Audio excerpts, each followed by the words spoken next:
This podcast is sponsored by Monarch Money. Have you been using Mint to manage your finances? Bad news, Mint shut down. The good news? There's a better alternative. Monarch Money. Mint users are turning to Monarch Money and loving it. Why? Because Monarch Money has built a new kind of personal finance app that's intuitive, insightful, ad-free, and prioritizes the user experience. Try it free for 30 days at monarchmoney.com/podcast. With a comprehensive view of all your accounts, Monarch makes it easy to stick to your budgets and achieve your goals. Easily customize your dashboard, automate rules for transactions, and more. Monarch's built-in collaboration feature lets you invite your partner at no extra cost. Monarch makes it easy to switch from Mint, import your data, and keep all your tags and categories intact. See why the Wall Street Journal named Monarch Money the best budgeting app overall. Get a 30-day free trial today when you go to monarchmoney.com/podcast. That's MONARCH money.com/podcast for your free trial. monarchmoney.com/podcast.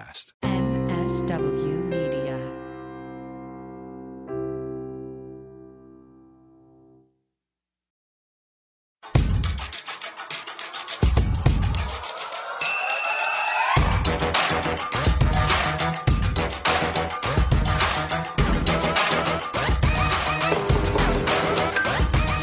Welcome to Feminist Buzzkills Live, the show that usually has a joke here, but is intently following hurricane season, and our hearts go out to people impacted in Florida and Puerto Rico. I'm Moji Elawode, joined by Marie Khan. Hello to all our OnlyFans. OnlyFans? Yes, Moji, this is dual purpose video right here. You've again only got Mojers and me this week. Lizz is continuing to tour the Midwest instead of talking with us. We are going to miss her, especially because today is International Podcast Day, which is a celebration of the power of podcasts. And Marie, I'm feeling pretty powerful today. Yup, same. We're excited to be some of your podcast friends and hope you're energized by the information we collect and share with you every week. Today on the pod, we're laughing at the Texas Attorney General pulling a Josh Hawley. We're talking about Arizona's pre-statehood abortion ban that just went into effect, and also reminding you that Puerto Rico is a territory of the United States, and we need to protect abortion access there. Plus, we talked to Paula Ávila-Guillen, Executive Director of the Women's Equality Center, about the ongoing fight for abortion rights in Latin America. And comedian and musician Jen Kwok is joining us to lighten the mood. As always, we'll also bring you a rundown of some of the good, the bad, and the ugly in repro news this week. But first, Marie? Okay, so this week on Wednesday was International Safe Abortion Day, which is an important and specific concept that we need to talk about. It was first celebrated as a day of action for decriminalization of abortion in Latin America and the Caribbean in 1990. And something that we know here at FBK, especially, that one of the foundational steps to making sure folks can access a safe abortion, whether it's pills or with surgical care, is not criminalizing it. And the Latin communities and countries, they've especially been the ones who've been at the center of colonized and genocidal spaces. Now, pivot to why, especially now, this is important to talk about and think about. One of the entities in the middle of this turmoil is Puerto Rico, a colonized territory that since 1898, the U.S. has claimed control of. Puerto Ricans were experimented on, for example, for birth control medication development. As a contemporary territory of the U.S. still, Puerto Rico doesn't fall under American laws and doesn't have a gestational restriction on abortion yet. But their Senate did pass a 22-week ban this summer. So fast forward, why is this important for Marie and Moji's chat? Right before Roe fell, when this 22-week abortion ban was put forward, it was by extremist anti-abortion politicians, the same kind we see in the States. In particular, cardiologist and pastor, what a combination, Dr. Cesar Vasquez Muniz is one of these folks. He created Proyecto Dignidad, a party, Project Dignity, that came about in 2019 on platforms including Christian democracy and anti-corruption. He holds a Senate seat, and he's trying to get a 6-week abortion ban started. Oh, he looked at Texas and he was like, that's a great idea. Yeah. Just absolutely disgusting. And literally, it's one Senate seat. This is an incredibly this is not a party of the people, that Puerto Rican communities were not, presumably saying, hey, we need a party that's going to go after these two areas. No, they probably were like, we need a party that is going to go after, either statehood or freedom, or, at least some help when we have natural disasters. Yep.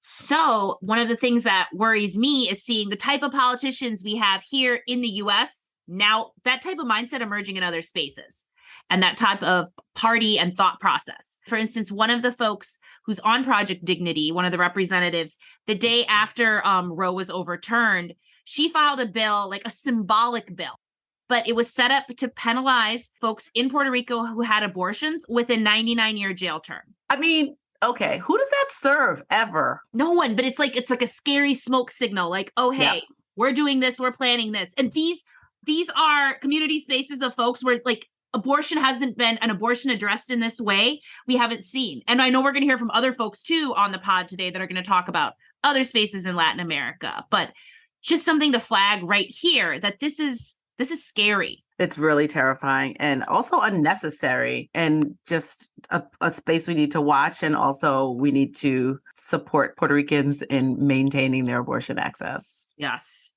All right.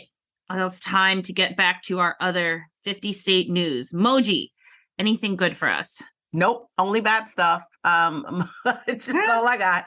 Montana has a Born Alive Act. Basically, the Montana's cruel politicians have sponsored a bill and put it on the ballot that would require doctors to provide invasive and unnecessary care to infants born with lethal fetal abnormalities. And usually the standard of care is if a child is born with these issues, they would be wrapped up, held in its parents' arms until it peacefully expired. This law would require doctors to instead do all kind of stuff that would not change the outcome, just sort of brutalize the body and probably traumatize the parents. They put this on the ballot, and I think that people in Montana need to look at it, not listen to the sneaky language, and vote against it. Speaking of sneaky votes, Kansas is getting sneaky about banning abortion after failing at being sneaky about banning abortion. We all remember this summer, they were like, we're going to put this middle of the summer, weirdly worded ballot initiative on the ballot, and Kansans are going to vote to change our constitution. And Kansians almost universally said, oh, hell no. Well, the legislature is trying to change the constitution so they can sneak in anti-choice judges that will amend the constitution or at least hold up unconstitutional legislation. So this plan is in the works because apparently, dedicated Republicans can't take no for an answer. So we just got to watch that space and kind of stay aware of what's going on with them. And also in dystopian horror news, the faculty at University of Idaho have been informed that they cannot talk about birth control or abortion with students. And if they provide things like condoms, it has to be specifically for the purpose of helping prevent the spread of STDs, but not for the purpose of birth controls. And this restriction applies to teachers. It applies to health professionals at the school. It applies to guidance counselors and basically any other trusted adult a student would want to talk to. They cannot go to for real evidence-based information about birth control and abortion. They instead have to go to Google, which we all know will point you to a fake clinic in a minute. And part of this is because the Idaho abortion ban is written so vaguely that lawyers have decided to just err on the side of silencing literally everyone about this, because a lot of times these bills are written and no one actually thinks it through. So now I need to lay down. Marie, do you have anything to revive me with? Thankfully, yes. I have the joy of highlighting 3 items of good abortion news. California legislators are listening to what their constituents want when it comes to abortion protections. Proposition 1 is up for vote this November, and it explicitly states that the state can't deny or interfere with someone's reproductive decisions. And it goes as far as to say their fundamental right to choose to have an abortion and fundamental right to choose or refuse contraceptives, which is great. California is confronting their history of imprisoned folks being sterilized, being brutalized. And they're saying you have a right to refuse to be subjected to reproductive medication as well. Right spot number 2. Abortion continues to be legal in North Dakota thanks to a judge. This state has a trigger ban on abortion. And that meant that when Roe fell, it was active. But the lone clinic in the state, the Red River Women's Clinic, they filed a lawsuit. And so far, that suit's maintained and endured. And so this ban has continued to be blocked. Nice. Yes. And lastly, I was very excited to wake up to this news in particular. Shout out to my coworker, Allison, who messaged me this yesterday. So coincidentally, right after International Safe Abortion Day, India's Supreme Court declared abortion up to 24 weeks as legal now for anyone, regardless of marital status. This is amazing news. I really hope Pakistan is watching and thinking.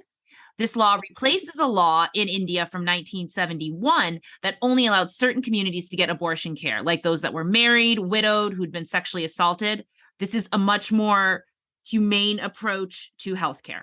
As always, these stories will be in the show notes, and we remind you, for the most up-to-date resource on finding an abortion clinic near you in the US is ineedana.com. Now it is time to enter the bullshit zone for real. You're going to get some engagement between Moji and I. It's no longer just a sweet little list. We're going to move on first to who, Moji? Who's up to bat? Oh, Ken Paxton. He's a runner. He's a track star. He's also Texas's attorney general and notorious chode. That's right. One Ken Paxton was literally running from abortion providers this week. Okay, not actually. He was literally running from a process server. And that process server had legal paperwork from abortion rights activists. And all they wanted to do was get him to come and talk about preventing prosecution when they help Texans get out of state for abortion care. Anyway, server waited for an hour in the Paxton doorway while he managed to get his wife, Angela, to drive a getaway car away. I want to just point out that this asshole fought and won against the Biden administration's direction that, a pregnant person who needs urgent medical care should get urgent medical care. So he's really comfortable sentencing Texans to discomfort and near death, but apparently he just can't receive papers from a person who seems a little brown. Yeah. I'm just he literally said there was a stranger on my porch, but by the time he got to that point, the stranger had introduced himself to his wife, Angela, given him his card, and dude waited an hour and then was like, I'm going to run away. So we've learned a couple of important things. A, Angela Paxton is the last line of defense in the Paxton household. They have a bunch of Chevrolets, and this lawyer does not know how the law works. So there's that. I also got some other bullshit, Marie, that's also popping. Yes. What else is going on within this lovely, lovely nation? If you pay any attention to abortion news, you know that Arizona has banned abortion as of the 23rd of September, I believe. And they used the law from 1864. Just to give you some context, besides the 18 and we're in 20 now, Arizona became a state in 1912. Anyway, this ban, it bans abortion. It mandates 2 to 5 years in prison for anyone who provides an abortion or means for abortion. And I also want to remind you that in 1865, only white men can vote, and the legal age of marriage for a girl was 10. Cool. 10. So that's disgusting. In Arizona, in March, the Governor Doug Ducey, how do you say this, Marie? Douche. I think it's douche. Douche. Yeah, I'm so bad with Anglo names. He'd sign into law a 15-week abortion ban in March. And the providers in Arizona are trying to use that ban versus this 1864 ban to say there is confusion and we need to stay everything while we figure this out. So it's a long shot, but I think it's what we can do. Wow. So yeah, the Planned Parenthood of Arizona, it's filed an emergency motion to stay the enforcement. We'll see how that goes. But I think there's a little bit of bright spot, Marie, huh? There is, because there's a couple of resources that are available to folks in Arizona. Abortion pills via telehealth, for example, not actually expressly prohibited yet. Yes. So here at Feminist Buzzkills Live, we want to recommend some really great resources that if someone is interested in exploring what options are available, and telehealth is super legal in close to half the country, a third of the country, roughly. I should know that number. But we recommend Plan C, the Repro Care Healthline, and groups like Red Nacito Abortar, which you're going to hear talk about later in the pod, over in Mexico. They're getting pills to folks in the U.S.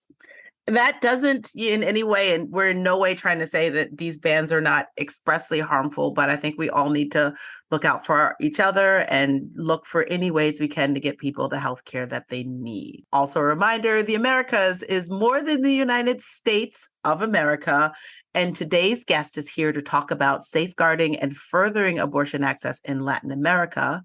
Joining us today is Paula Ávila-Guillen, Executive Director of the Women's Equality Center. Paula is a movement leader and a human rights lawyer, helping lead the fight to decriminalize abortion in her home country of Colombia and supporting the successful efforts in Argentina and Mexico. Welcome, Paula. We are so excited to have you here on the show with us. So to get started, can you tell us about the work Women's Equality Center does and where in the world your impact is felt? So I am super excited to be here in the podcast. This is really an amazing opportunity. We work mainly in Latin America in different countries. We have done work, and right now we have active work in El Salvador, Honduras, Colombia, Argentina, Chile, Dominican Republic, and in Mexico. So it's like all over the region, but half of the team is based in the United States and half of the team is based in the region. Even the team that is based in the United States, we are all immigrants. So we always have this like kind of dual perspective of feeling the connections that maybe sometimes are not being seen between the work that is being done here and the work that we do on the ground. And a lot of what we do is specifically working and supporting organizations that are leading the fight for abortion rights and expanding abortion rights in Latin America, and making sure that those stories and that work doesn't get to be unseen. Because many of the organizations do fantastic work and they are really putting their like skin at risk with the battles that they're having. But many times the international media and attention doesn't get to those stories. So we try to serve as a bridge and highlighting the stories, highlighting the issue, highlighting the reality of what is happening with abortion rights in Latin America. Paula, I'm so excited to have you here. You're one of the folks in particular that Colombia, your home country, you're one of the individuals that hopefully we're going to see in textbooks if they exist, years from now. I wondered if you could tell us a little bit what you felt like the turning point in that fight towards decriminalization was to get to Colombia to the point now that folks with uteruses have what they get to have. Yeah. So I would like to divide this into two aspects of the answer. One part was the legal turning point, and the other part was the societal, the what we call social decriminalization turning point in Colombia. I think the legal turning point was the result of years of advancing slowly in courts litigation, in how practically since 2006 we were able to jump from a total abortion ban to a country with exceptions. And then a lot of our work was to use a human rights framework. So very different in the United States, where it was based on the state should not be involved in your decisions. Here we want the state to provide the services and tell them, wait a second, this is a health issue and health is a right. And therefore you need to fulfill these rights. So we were advancing a lot of those health broader expectations in multiple issues. We started with contraception. So in Colombia, you have free accessible contraception for everybody without having to go to doctors or prescriptions, which is something they surprised. Wow. I actually brought my IUD from Colombia to be implanted here before we had Obamacare. That's amazing! I wasn't going to pay $500. Wow. And in Colombia, it was like $5. Oh my goodness. In a pharmacy, so we started with the small bottles in expanding this idea that healthcare and reproductive healthcare is something that the state should provide, right? Yes. But then it was the social point. And the social point, unfortunately, it has a sadness to it. And it was that we were dying. We were getting hurt. If we were not dying, we were getting injured, but the exception system wasn't working. Even the exception system included the women and anybody who is pregnant could have access in cases of rape. But victims of rape don't want to go to the police to say, I'm sorry, I need an abortion because I was raped. That's not how it works. It's re-victimization. It's re-victimization. Also, don't even start me on like how the police handles like those complaints in general. But on top of that, to go and say, I need an abortion, like that is just so people were accessing abortions in matters that were not necessarily the safest one, even though there is accessible to medication abortion, which we know is safe. Those resources were limited to people who had privilege. So we have an expression in Latin America that says, las ricas abortan, las pobres se mueren. Rich women have abortion, poor women die. And that's what was happening. Those who have money and feel empowered and have resources will always find a way to have access to abortion. But those who are in the most vulnerable situations felt more comfortable going through anybody instead of going to an actual clinic to ask for abortion because they were afraid. So people were getting criminalized, people were going and people were dying. And highlighting those stories, it was a turning point for Colombia to say, it's our people. This is us. And we are letting this happen. And I think that helped to change a little bit of the narratives in society of like, no, this is not the country that we should be. I love that. I feel like changing hearts and minds is really an important part that I think in this country we've lost in our fight. Sort of I think that's how we are even where we are right now. You have been, and your organization have been holding El Salvador's government accountable for the systematic persecution and criminalization of people who experience miscarriage or other sort of emergencies that pregnant people experience. And because of your work, over 50 people have been freed from being jailed just for basically having an obstetric emergency. So do you approach your work in spaces like El Salvador differently? Is it the same approach? It seems a little tougher there. It's very different. I am all for always pushing what we believe. And if you ask me what I believe is that nobody should be telling me what to do with my life and with my body, period. Right? Like, this is it. Like, at any point in the pregnancy, I actually had a son. I actually have had a miscarriage, and I cannot imagine like having to like give explanations or having even in the pregnancy not being able to make decisions. Like, I just cannot even consider that. And I believe that should be the right for everybody. I also believe that the state should guarantee those services for everybody. That is a duty of the government, right? To guarantee those services. But in El Salvador, the situation is so dramatic. El Salvador has a total abortion ban. Women don't even, and people don't even in cases of rape, don't even in cases of incest, nothing. You're about to die, they let you die. To talk about choice in the context of El Salvador, it just will do more harm than good. So we are very conscious of how we talk with our partners, of how we approach the work in each context, to make sure that the work is always grounded in how they feel comfortable talking about the issue and know how we believe they should be. So when we started working on El Salvador was one of the experiences that changed my life completely.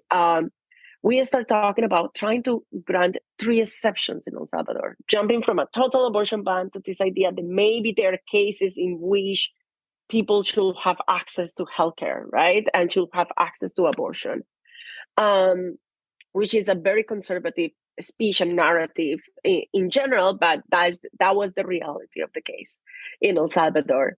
And when we went, they have told us that we were going to visit a prison where we assumed we were going to visit, it was a women's prison, so we assumed we were going to visit women who had been criminalized because of abortion.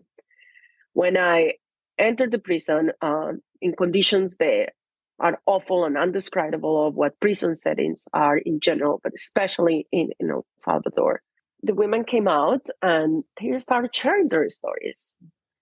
And none of their stories were abortion stories. All of their stories were miscarriages stories. All of them. My first instinct was, maybe there is something off here. So I went to the lawyer to side and I was like, what is happening? Like, maybe they are not, like maybe it's a language barrier, even though we were speaking Spanish, maybe the way that you say things is different, because this cannot be possible that you can be in prison because of a miscarriage. But Right. stillbirth, that just sentenced to 20 or 30 years. In some of the cases, the child had survived and they were still sentenced for attempted murder for 15 years in prison. And I'm like, who does that benefit? how is even that possible, right? How is that even legal? And so the lawyer was like, try to help us. So we start advising the legal team. And when you start looking at the files, you see things like a judge saying, of course you try to get rid of the pregnancy because you are single. Of course you try to hide this because you don't have money. Those were the motives that apparently these women have because of that. So it was one of the hardest work that I have done, because it wasn't not only the fact that they were grieving their freedom, they were also grieving the loss of their children. There was just something that I only connect in my head when I lost my own pregnancy. But some of them had already set up rooms. Some of them already had names. It was just, and on top of that, they are like being handcuffed to bed and sent from the hospital to prison. It's just, it was completely out of this world. So it was a very, very hard work. And at that moment, also the conditions of the prison in El Salvador were awful. So at that moment, we needed to clarify, even though they were in prison because of the total abortion ban, because any type of suspicion of the way that these cases work is like the women arrive in the middle of a miscarriage, and because, of course, all the women shared certain things. They were all women of lower economic social backgrounds. 90% of them were single, so arrived at the hospital without a man. They were women with no access to education, so they don't have the agency to defend yourself, to like give explanations for you. And because the doctor says, oh, well, I don't know what you did, so therefore I am denouncing you and send you to the police. So it's just like crazy. Doctor, a man. That's heartbreaking. I'm going to assume a man doesn't understand what happens here. So what happens? You land in prison. I had a conversation with a prosecutor in El Salvador one time that he didn't believe the client because she said that she had bleeding during pregnancy. And he was like, that's impossible. Women don't bleed during pregnancy. And he was telling me. It was impossible. I had a pregnancy and I bled. I was like, that is not uncommon. But all these stereotypes and all these assumptions about how bodies with uterus operate, right? All these preconceptions about it. And also all this preconception about how usually women will lie. It's the same thing that happens when we go and denounce rape, right? It's like, really? Exactly. It's the exact same thing. It's the same men doing the same thing. It's the same thing. And it's the same thing in the United States, and it's the same thing in El Salvador, and it's the same thing in Colombia, it's the same thing in Argentina, and it's patriarchy, right? It's like really, that's what it is. That is so much to take it. Like, just, we don't have discussions about you, but you're landing in the same spot for abortion, miscarriage, like those folks, there was no reason, they're not lying to you. No. They literally are landing in there. Also, I think that when we think about the dystopian future that Dobbs has unleashed in the U.S., that is what we see, right? We already see it in some states. Like, people love to sort of externalize it and say, oh, that's happening in El Salvador. It's been happening in the U.S. for a while also. Yes. What do you wish that you would see more from U.S. activists fighting for abortion access, both here, but also in the sort of larger Americas, right? Yeah. Which include Latin America. So the first thing is I would love to see a more united movement between Latin America and the United States. And the aunties have a united movement globally. Very much. Heartbeat International is everywhere. And we still believe that we are that different. We don't even have conference with all of us connect. We don't even have events with it. So that would be my first wish, that we start learning from each other, because as being seated in the United States, I have learned so much that I have brought to Latin America that I would love to do it the other way around too, right? Like there's so many lessons from Latin America and how to even survive in the middle of very restrict environments that we know that could be useful for the US right now, right? So like, I would love us to be able to exchange and have like more of a community. And in the US case specifically, and this was one of the lessons that we learn in Latin America, is you need to pressure your allies more than you pressure your enemies. I feel that we concentrate so much in like calling out the bad guys that we forget to call out the good guys, in parentheses, but the good guys for not doing their job and not doing their duty and what they need to do. And I think that that's something that in Latin America, maybe because they are no good and bad guys, they are just like all guys. They are all mixed with each other. We needed to pressure everybody equally. And I think that that's something that in the US we need to do as well. I'm so glad you brought that up. You know, Marie and I, even in researching this and other research we were doing for the podcast today, we found out about Red Necesito Aborto in Mexico that is sending pills to people in America who need them. Like, I don't know. I feel like people in Mexico get that we need help in the US. And that was really exciting for both of us. And again, something we found out this week, like researching for this pod. Yeah, the partnerships we don't know are there, but we find out when like mass gender-based violence, because that's what this is, and biological, like reproductive violence coming down on our communities. But yeah, we need to not get to this point before we start talking about it. And the Mexico group, there were like actually a few groups that in the border, as soon as like the Texas ban took place, they were like ready to line up. And Veronica Cruz, which is one of the most amazing advocates from Las Libres and a dear friend. When I talked to Veronica and was like, you know, they can be at risk. It's like, Paula, we need to do what we need to do because that's how we have been done it before. And this is what we need to do. This is what you do. You know, it's solidarity across borders always. Well, I'm so glad you got to join us and everything. I was going to close this out with one more question. Your final thoughts. What do you wish more people understood about the criminalization of pregnant people? That not only people who actually choose over their bodies get criminalized, but that when you are criminalizing a health procedure, as it is an abortion, you are putting at risk everybody. So for you who don't believe in abortion and they want a pregnancy and you end up in a situation where you need to go to the hospital for healthcare in a state that is criminalizing, you might be under suspicion. Right now, you might think that that has nothing to do with you. Oh, no. It has everything to do with you. And I think this is such idea of, oh no, that will never happen to me because I will never choose an abortion. Criminalization is nothing about choice. Criminalization is about criminalizing healthcare, punishing, persecuting people just for existing, for who we are and what do we have inside. I have always said this has never been about abortion. If you really want to reduce the number of abortions, you know what you have to do. You need to have access to contraception. You need to have sexual education. You need to have free abortion. You need to have maternity comprehensive care. You need to have parental leave. All of those things will reduce the number of abortions if that is really your policy goal. What they are doing and restricting is trying to control us. And they are not controlling us because we are choosing. They are controlling us because of who we are. Because we are a threat to their system. We are a threat to their existence. And I think the best way to control us is to send us to prison and to criminalize it. Like, that's just going to happen.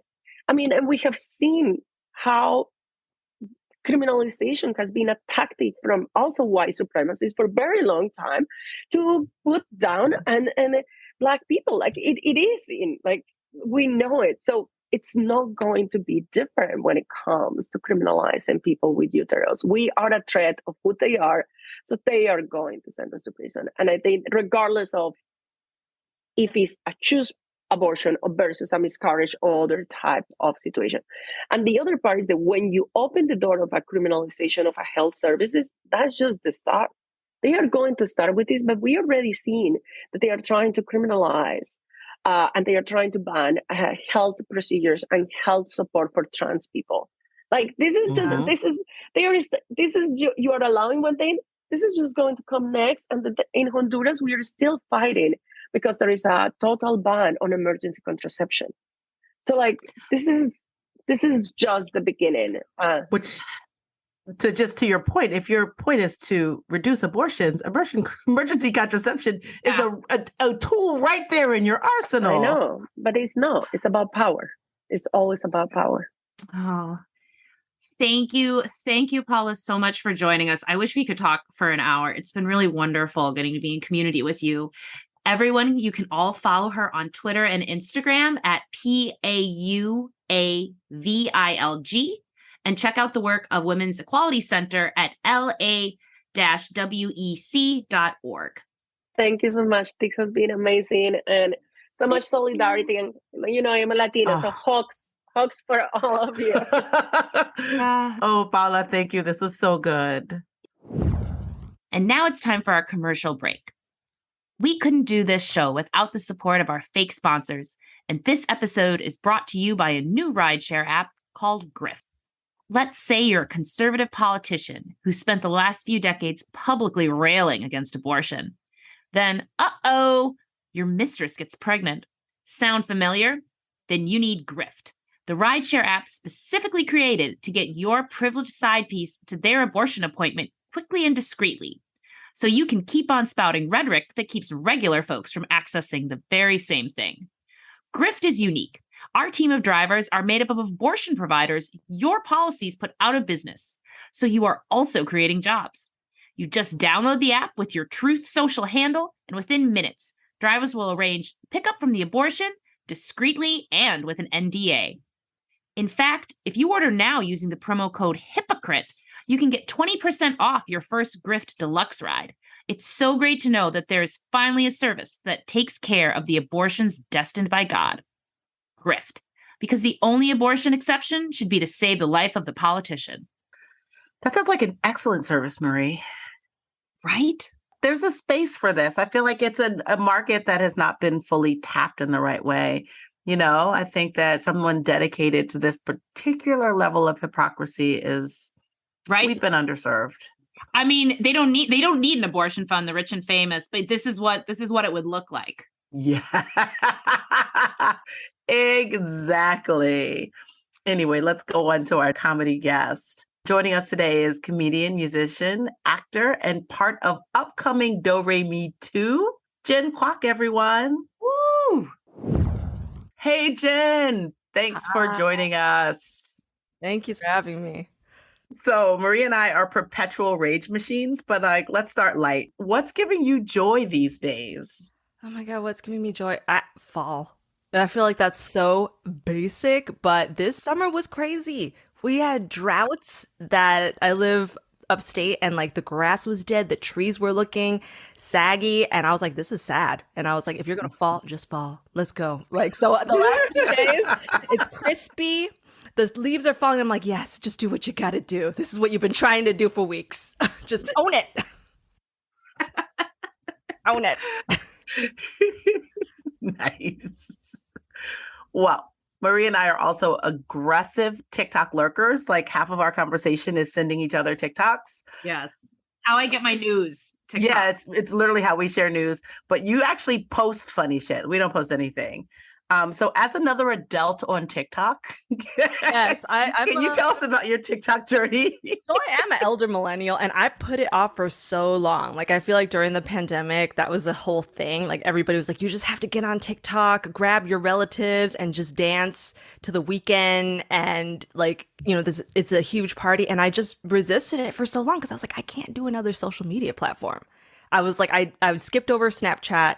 But then once I decided to download TikTok, and I was like, this is actually really cute. Like, people are really positive towards each other. And and then I had an idea for a song. I hadn't put out a comedic song in a few years, I think. And I just had this idea for like a 60-second song. And I was like, TikTok's the place where I need to like upload this. So that's when I finally the straw that broke my camel back.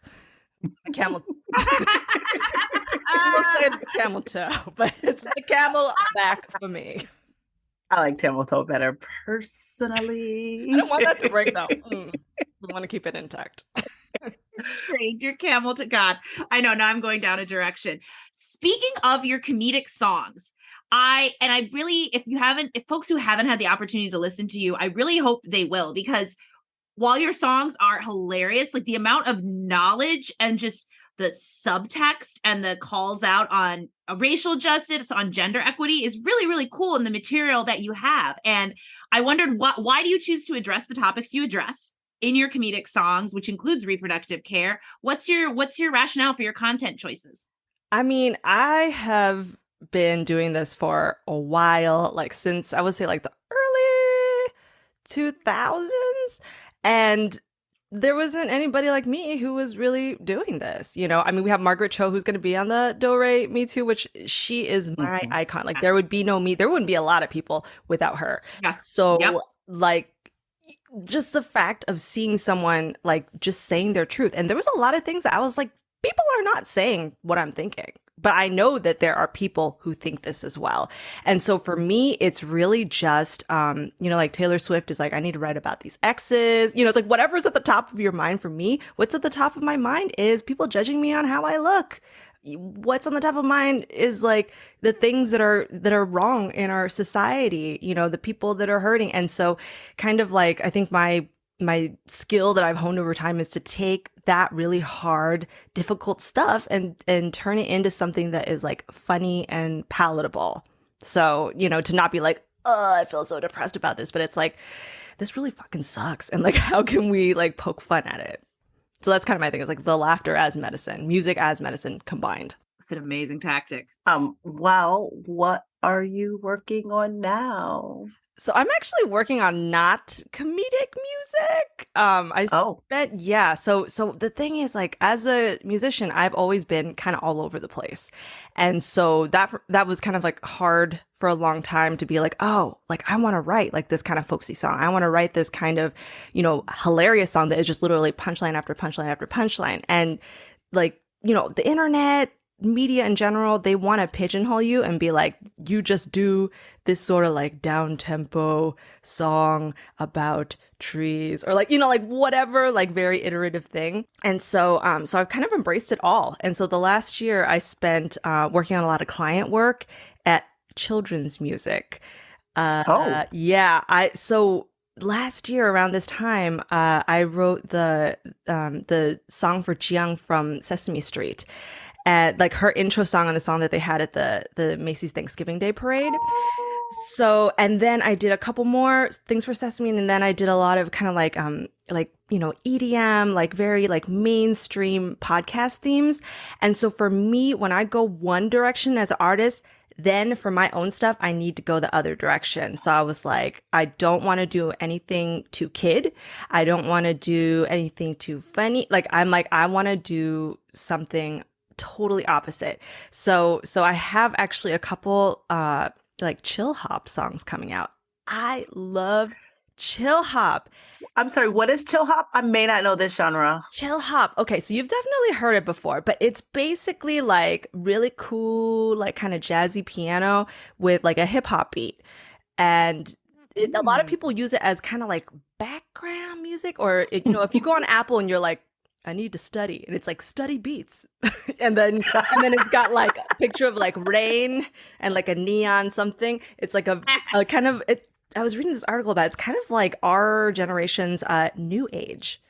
Okay. So, because it kind of like blisses you out, but like instead of just being like, wah, you know, with synths, like there's got a beat to it, so you have something that just kind of like relaxes your body almost. So I've always been interested in that, you know, how music can be used to heal. So like kind of, you know, kind of taking the words out of it, but like going a step deeper than comedy, which is, I feel like, kind of like the first, for me, that's the first layer of defense. And then after that, then what?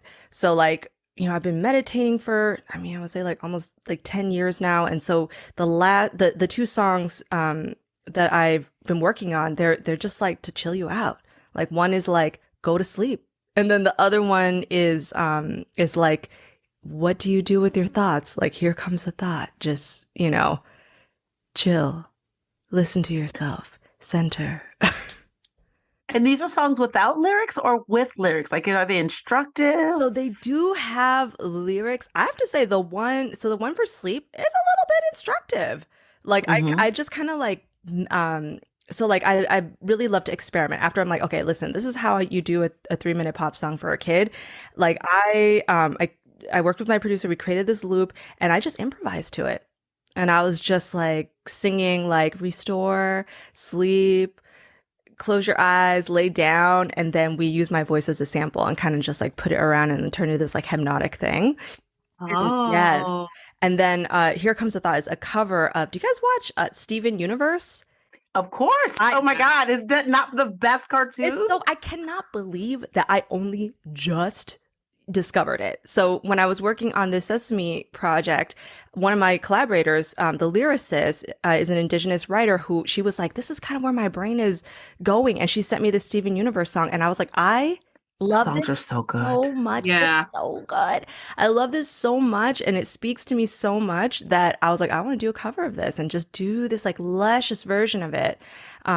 So which song? I discovered Steven Universe when I was breastfeeding because I was like, I don't know, I need something to watch when I'm like laying around with this person attached to me. Yes. And Steven Universe would like make me cry. And my partner was like, what is happening? But now he is also addicted to the show that is so good. So beautiful. And it's about like self-acceptance and working together and like embracing yourself. So Here Comes the Thought. It's the duet between Estelle.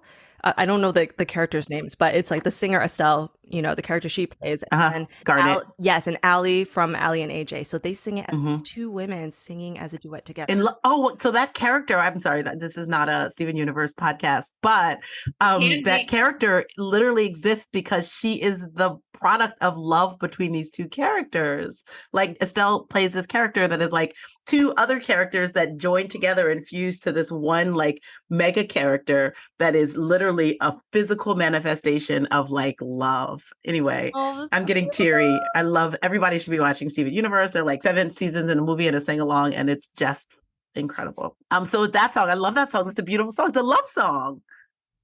Kind of. I think yes, it's definitely from a place of love, but I feel like it's like, oh my God, something that I wish that like people would tell, like in that moment when you're just like, my brain is going all over the place, I have anxiety, like ADHD, and it's just like, hey, calm down, So yeah, that's kind of the place that we're coming from with the like, let's chill with the lyrics and with the music.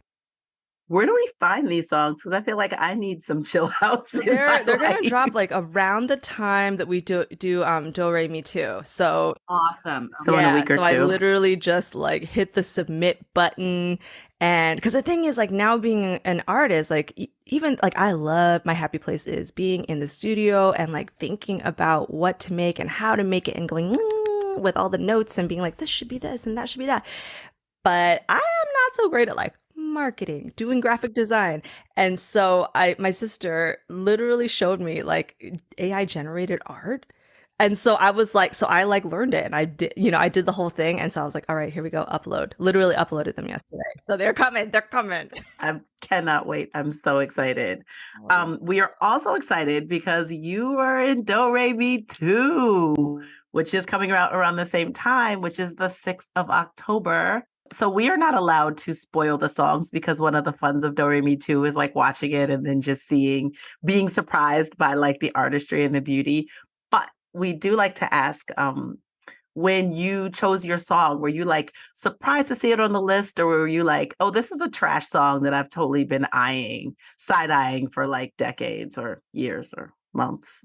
So my relationship to this song is, it is a good song. It's got an amazing melody. So good. So vibey. Yep. And that's what is so insidious about it, is that you are just flowing to this beat and not thinking about how gross the message is. And so this is a song that I'll say has been covered a lot. And it was at a time when I feel like we were not as aware of what was going on. So you have a lot of people who are just like amazing singers and doing a very pleasant and beautiful and like cool version of this song. And And I, at the time when it came out, I was like, oh, I'd love to like, try my hand at it because I like this melody. Da, da, da. And when I tried to like learn it, I was like, oh no, this is not jiving with me. I was like, I can't feel. So like for me, like I can't just cover any song. Like I'll never like you cannot just like hire me to like come to your house and be like, Jen, just like do a Jenny Yoki or like, and just like sing a bunch of songs. Because I'm like I can only sing this song if it truly resonates with my soul. So I could never sing this song. But when I saw it on the list, I was like, oh, this is an opportunity to sing this song with the awareness, like 7 years later, or whenever it was released. So I'm really excited about, like, I basically, with this song, everything that the original artist did, I tried to do the opposite. So like the arrangement is very like cold and the delivery is very like straight ahead and matter of fact. And I was like, let's put the emotion back in it because you are having a temper tantrum. So let's actually like get angry and let's actually like be in how ridiculous, you sound. So yes. I cannot wait. Thank you. Yeah, I had a lot of fun with this one. Well, thank you so much, Jen. We are so excited that you could join us today on the podcast. For everybody listening, you can follow Jen at Jen Kwok on Twitter and at Jen Kwok on IG and TikTok. So both of those options are available. Thanks again, Jen Kwok. You can catch Jen, Nico Case, Margaret Cho, and a host of other incredible feminist artists drag your favorite sexist song at our Do Re Mi 2 event streaming next Thursday, October 6th. Go to doremi2.com to get tickets for the show. Thank you so much, Paula Ávila-Guillen, for joining us. You can follow her on Twitter and Instagram at PAUAVILG. Thanks so much for listening. We are here for you as we navigate these dark days. We want to be a reliable info hub and a source of humor as we face some of these really hard times ahead. We are in this together. We got you. Subscribe, write a review, give us 5-star. It's the best way for our podcast to reach more people. And by doing so, you are helping more people learn about this assault on abortion access. To keep up on all the latest repro news, follow us on social at Abortion Front on Twitter, Instagram, Facebook, TikTok, and YouTube. FBK Live is edited by Remy DeTournay and is produced by Abortion Access Front. And we have a couple of action items for you. If you missed our training kickoff to Operation Save Abortion, don't worry, you can watch all the sessions, access the activity guide, and sign up for upcoming trainings at operationsaveabortion.com. If you're in New York City, come check out our booth at Atlantic Antic on Sunday, October 2nd from 12 p.m. noon to 6 p.m. Moji and Lizz will be there handing out stickers and selling teas. And the following day, Monday, October 3rd, Lizz will be having an incredible conversation about protecting democracy with Maya Wiley, President and CEO of the Leadership Conference on Civil and Human Rights on Voter Suppression, and New York State Assembly member Deborah J. Glick, at the Cooper Union Great Hall in New York City. The event starts at 6:30 p.m. And next FBK, we will be joined by comedian and actor Gina Berlin. Lastly, join our Patreon. You'll support great content and get cool FBK merch and experiences. All pledges support this pod and all of our activism at Abortion Access Front. Pledge at patreon.com/Feminist Buzzkills. And finally, a man who shows his whole fundamentalist, fanatical ass. I'm not coming off the wall to debate you about that. There are 0 reasons any abortion clinic should ever be open. Ever. Planned Parenthood is a satanic death cult, and I pray they all burn down. In the name of God, I pray they all burn down. Feminist Buzzkills Live, the podcast from Abortion Access Front. When BS is poppin', we pop off. New episodes drop Friday. If you want to support our podcast and all the work of Abortion Access Front, like, subscribe, and join our Patreon at patreon.com/feministbuzzkills.